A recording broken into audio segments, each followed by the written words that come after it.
નમસ્કાર આંગણવાડી કર્મચારી બહેનો, સ્વાગત છે તમારું આપણી આ યુટ્યુબ ચેનલમાં જેનું નામ છે ગુજરાતી જીકેની જમાવટ.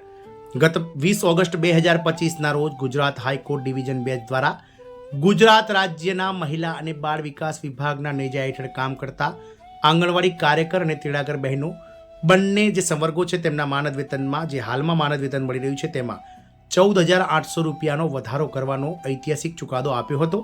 અને ગુજરાત રાજ્ય સરકારને જે છે તે હાઈકોર્ટે આદેશ આપતા કહ્યું હતું કે આગામી 6 મહિનામાં એટલે કે 28 ફેબ્રુઆરી 2026 સુધીમાં આ પગાર વધારો કર્મચારીઓને આપવામાં આવે. તદુપરાંત આ વાતને જે છે તે 2 મહિના કરતાં વધારે સમયગાળો વીતવા છતાં પણ દિવાળી જેવા મોટા તહેવારો જતા રહ્યા છે, ત્યારબાદ પણ રાજ્ય સરકારે કોઈ પણ જાતની આ બાબતને લઈ અને હાઈકોર્ટના ચુકાદાને લઈને કોઈ જાહેરાત ન કરાતા હવે આંગણવાડી કર્મચારીઓમાં જે છે તે નારાજગી વ્યાપી ગઈ છે. અને હાઈકોર્ટના આદેશ છતાં આંગણવાડી કર્મચારીઓના માનદ વેતનમાં જે 14,800 રૂપિયાનો વધારો મળતો નથી તેને લઈ અને કર્મચારીઓ લડાયક મૂડમાં આવી ગયા છે. ગત 10 નવેમ્બરના રોજ ગુજરાત કહી શકાય કે આ રિવરફ્રન્ટ અમદાવાદ ખાતે શ્રમિક આક્રોશ રેલી યોજાઈ હતી ભારતીય મજદૂર સંઘના નેજા હેઠળ, જેમાં પણ આંગણવાડી કર્મચારીઓ હાજર રહ્યા હતા. તદુપરાંત 9 નવેમ્બર 2025 રવિવારના રોજ કહી શકાય કે અમદાવાદના વીર સાવરકર મેદાન મેમકો સર્કલ પાસે ત્યાં પણ હજારોની સંખ્યામાં રાજ્યમાંથી આંગણવાડી કાર્યકર તેડાગર બહેનો ઉમટ્યા હતા અને સરકાર સામે વિરોધ કરી અને સૂત્રોચ્ચાર કરી અને પોતાની મુખ્ય માંગણીઓ જેવી કે ગુજરાત હાઈકોર્ટના ચુકાદાને આધીન પગાર વધારો તેમજ સારી ક્વોલિટીના સ્માર્ટફોન તેમજ સરકારી કર્મચારી તરીકેનો દરજ્જો વગેરેને લઈ અને તેમણે સૂત્રોચ્ચાર કર્યા હતા.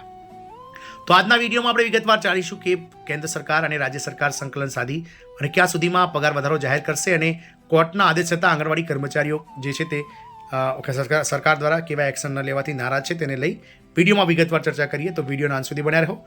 જો અમારી ચેનલમાં આપ નવા સબસ્ક્રાઈબર હોય તો ચેનલને સબસ્ક્રાઈબ કરી લેશો, જેથી કરીને આવા આંગણવાડી કર્મચારીઓના પગાર વધારાના સમાચાર તમને સરળતાથી ચેનલના પ્લેટફોર્મ પરથી ઉપલબ્ધ થઈ જાય.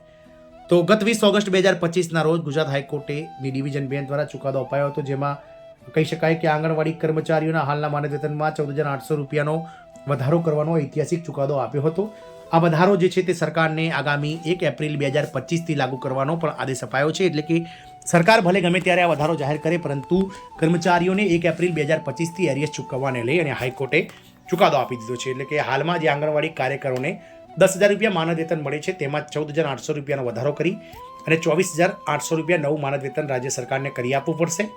તેડાગર બહેનોની વાત કરીએ તો હાલમાં ગુજરાત રાજ્યમાં તેડાગર બહેનોને 5,500 રૂપિયા એટલે કે 5,500 રૂપિયા માનદ વેતન મળે છે, તેમાં 14,800 રૂપિયાનો માનદ વેતન વધારો એટલે કે કુલ 20,300 રૂપિયા નવું માનદ વેતન કરી આપવું પડશે.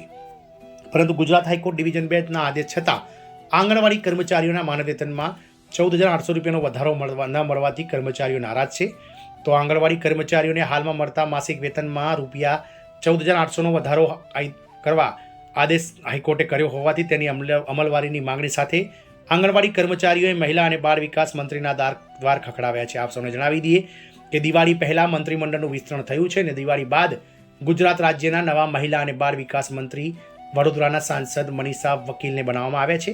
તો કર્મચારી મંત્રીમંડળ જે છે તે કર્મચારી જે કહી શકાય કે આંગણવાડી કર્મચારી યુનિયન છે તેઓ મંત્રીમંડળના બાળ વિકાસ મંત્રીના દ્વારે પહોંચી ગયા છે. વધુમાં જે આંગણવાડીઓ ભાડાના મકાનમાં ચલાવવામાં આવી રહી છે તેવી આંગણવાડીઓના ભાડાની ચૂકવણી નિયમિત કરવામાં આવે સહિતના પ્રશ્નોના તાકીદે ઉકેલવાની માંગણી સાથે અખિલ ગુજરાત આંગણવાડી કર્મચારી સંઘ અને આંગણવાડીના કર્મચારીઓ આશા રાખી રહ્યા છે. ત્યારે આંગણવાડીના કર્મચારીઓના પ્રશ્નોના ઉકેલ આવશે કે નહીં તે તો આગામી સમય જ બતાવશે. કુપોષિત બાળકો હોય, કિશોરીઓ હોય, ધાત્રી માતાઓ અને સગર્ભા મહિલાઓને પોષણયુક્ત આહાર આપવાની સાથે સાથે 5 વર્ષથી નાના બાળકોને બેઝિક શિક્ષણ એટલે કે પૂર્વ પ્રાથમિક શિક્ષણ આપવાની કામગીરી કરતી આંગણવાડી કર્મચારીઓ આર્થિક પોષણનો અભાવ સહન કરી રહી છે.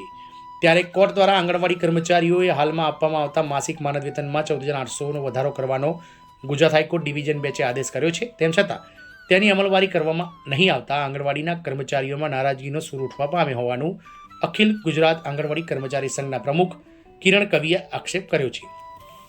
વધુમાં આંગણવાડીના કર્મચારીઓના અનેક પ્રશ્નો છેલ્લા ઘણા સમયથી વણઉકેલ્યા રહેતા આર્થિક શોષણનો ભોગ આ કર્મચારીઓ બની રહ્યા છે. તેમાં આંગણવાડીના કર્મચારીઓને ICDS સિવાયની અન્ય કોઈ પણ કામગીરી નહીં સોંપવાના આદેશની અમલવારી થતી નથી.